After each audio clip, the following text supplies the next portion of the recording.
something like this happened next door to you, would you even notice? Sylvia Likens suffered in plain sight, and no one did anything to stop it.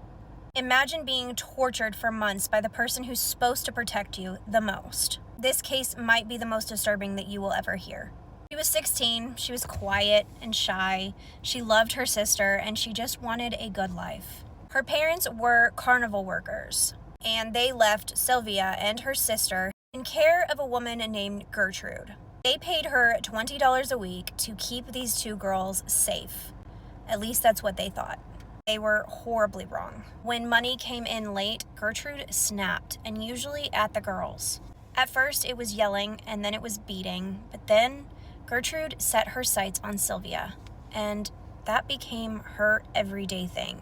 She turned this torture of Sylvia into entertainment. She invited neighbor kids over to help torture this little girl. At first it was yelling, then it was beatings, and then it was starvation. They burned her with cigarettes, they made her eat feces. They carved into her skin, and she laid there starving in the basement.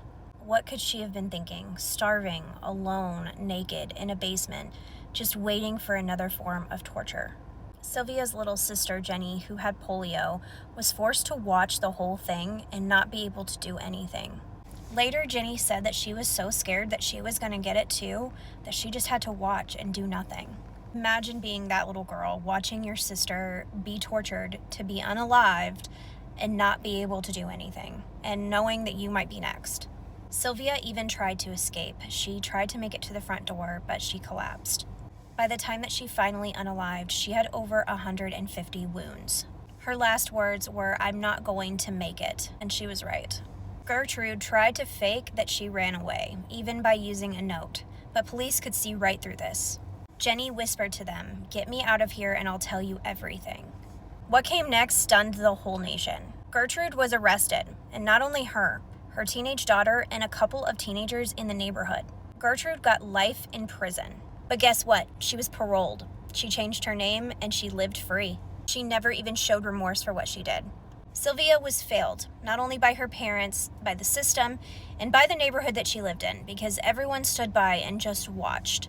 So here's my question for you. If you heard someone screaming, someone calling out for you, or you knew something was happening, what would you do?